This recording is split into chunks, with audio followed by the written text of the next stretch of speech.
Hey guys, welcome to Wandering into the Woods, a podcast brought to you by the creators of Adventures with BG. I'm Linda, and today I will be doing a solo episode without my usual partner in crime, Jarrett.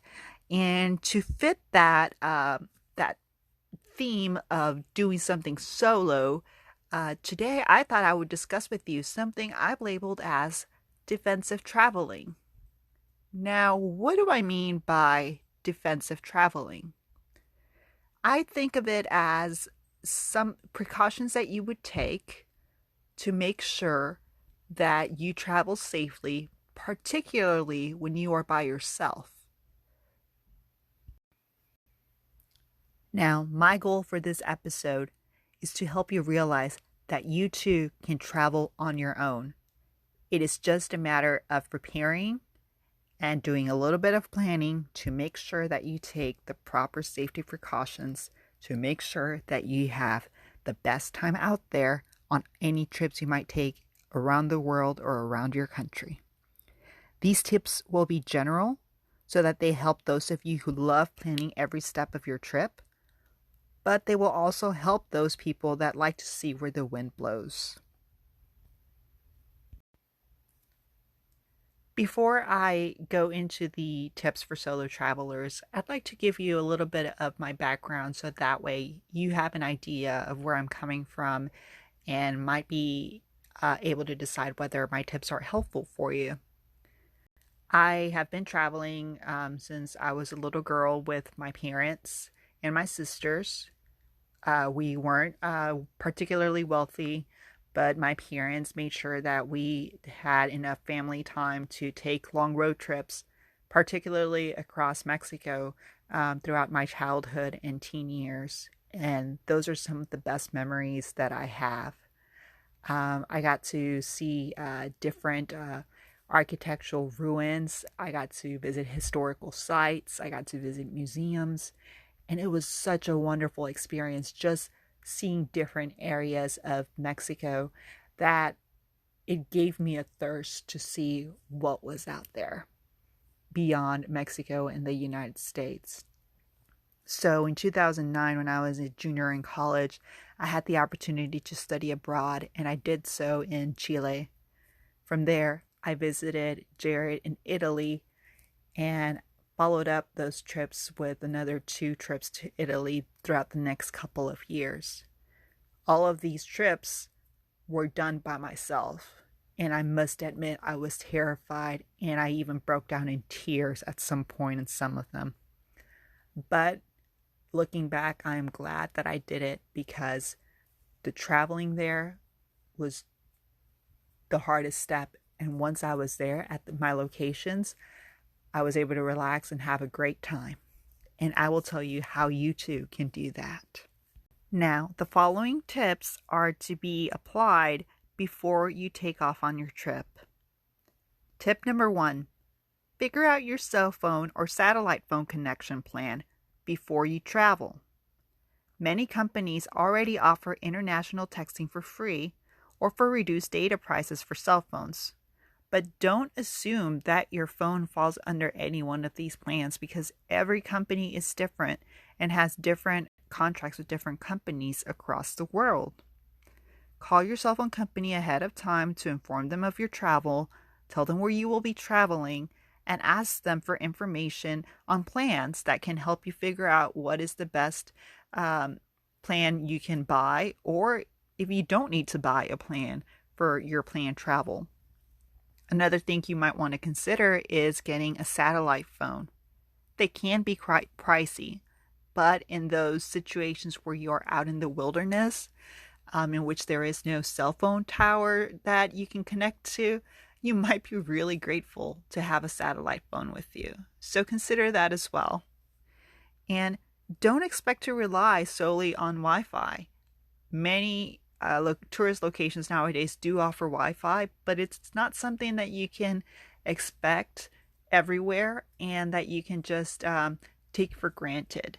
So rather than relying or hoping that people at the locations you are visiting will have Wi-Fi, it's just best to plan ahead of time and consider getting a great cell phone or satellite plan for your travel. Tip number 2. Purchase a small portable USB battery to charge your phone. You can buy these for as low as $10 online or at a retailer store. You will want this small portable USB battery for the tools that you will be using on your trip.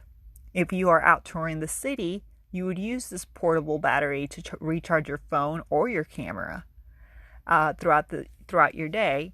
And if you are out there in nature camping, you will want to use this charger to keep your phone connected for those random times in which you do have cell phone coverage, not to mention all those pictures you'll want to be taking. Additionally, if you're going to be out there camping, you might want to consider getting a solar-powered USB battery to charge, because that will come in very handy when you're out there in nature. Tip number 3. Purchase at least one universal charge adapter. Different countries use different voltages and outlets to connect electronics for electricity. If you plan on traveling to more than one country in the future, purchase a universal charge adapter that can help you charge your phone, laptops, tablets, cameras, and even your straightening iron. If you're meeting with someone at your destination, consider getting more than one, because you will be needing both to charge those phones of yours. Tip number 4. Make sure you have all your medications and make any special health arrangements you might need. As someone taking medications for conditions such as rheumatoid arthritis and depression, I need to make sure I do not skip any treatments during my trips, because skipping treatments is not only not healthy for me, but it could cause serious disruptions throughout my trip for my travel companions and myself. For our Salcantay trip to Peru in 2019, in which Jared and I spent 4.5 days out in the wilderness, camping out in the mountains of South America, I made appointments with my general practitioner and my rheumatologist ahead of time to get medications for altitude sickness in case the need arose, which it did, and for a rare cortisone shot that I get every couple of years to ensure that no RA pain disrupted our epic adventure. I'm sharing these details with you to highlight that your medical needs do not need to be an impediment to your adventures. As long as you're checking in with your doctor and get the medications you need before traveling, you should be more than ready to take on that next trip. Just make sure to consult with your doctor. Tip number 5. Plan ahead for travel from the airport to wherever you will be staying. From my experience, I can tell you planning transportation from the airport to your location will save you many of headaches. I still remember arriving in Rome for the first time and being overwhelmed by not understanding the language. I boarded a cab, but I kept looking at the meter because at the time the cab drivers were not taking credit cards, and I had no idea if I had enough cash to pay the cab driver. It was a nerve-wracking situation, and I still don't remember if I even had enough to tip the driver. I mean, are you even supposed to tip the drivers in Italy? I'm still not even sure about that. But, tipping is another thing you might want to look into while you're looking into the transportation. As I've gotten older and traveled more, I can definitely say it's been such a relief to just arrive at our destination at the airport and look for a metro or bus connection, or in those few fancier trips, a driver.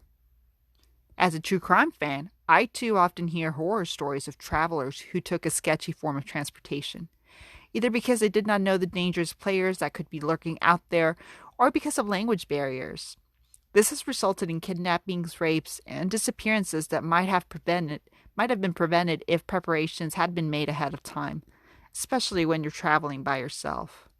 So, I implore you, please arrange your travel from the airport to your destination ahead of time through an established source, whether it's through the metro, buses, or a hotel shuttle. You can also travel through a legitimate taxi company, which you might want to look up as well before traveling. The least favorite option is Lyft or Uber, but if you choose any of these two options, make sure to send the details of your driver to somebody else before you travel with them. Tip number 6. Let a loved one know when you are about to change locations and when you arrive somewhere. Whether it's someone back home or someone where you're traveling to, let at least one person know when your flight lands, when you're about to board a vehicle to go with somewhere else, and when you arrive at other locations. This might seem like extreme or going overboard, but it might give you and your loved ones a much needed peace of mind. And if anything happens, it could help those that are looking for you. I love using WhatsApp when traveling internationally. Not only does it encrypt your messages, but it's also friendly for tour guides or anyone you're traveling with. It's also helpful to use on certain flights. Tip number 7. Call your bank and let them know you will be traveling ahead of time and where you expect to travel and all the cards you plan on using. You'd think after more than 10 years traveling, I could have avoided this situation that happened to me in our last trip to Peru in 2019. While there, I thought I was just having issues with a particular ATM because I couldn't make any withdrawals. But then we tried others, and I was not able to withdraw anything from my bank account. I thought that when I had called my bank before my trip to inform them that I would be traveling abroad so that they would clear my credit card, that they would also know to clear my debit card. But unfortunately, that wasn't the case. The result was that I couldn't pay for many local services on my own. It felt awful because it made me feel dependent on Jared, for whom I'm grateful for. However, we were both really mad about the situation and, in fact, got into an argument over it. I was mad because I hate depending on anyone, and Jarrett was mad because he worried that if we got separated, I wouldn't have a way to get cash on my own. We were lucky that nothing major happened, where I found myself in a situation by myself and needed cash, but that was a close call. Well, guys, these few tips should be more than enough to get you started on planning your next adventures. Do you have any other tips you would like to share with others? Feel free to share them by sending us a message or tag us on Instagram or Facebook. Our handles on social are Adventures with BG. Those are just the letters B and G at the end. Thank you so much for listening, and as always, stay safe as you wander into the woods.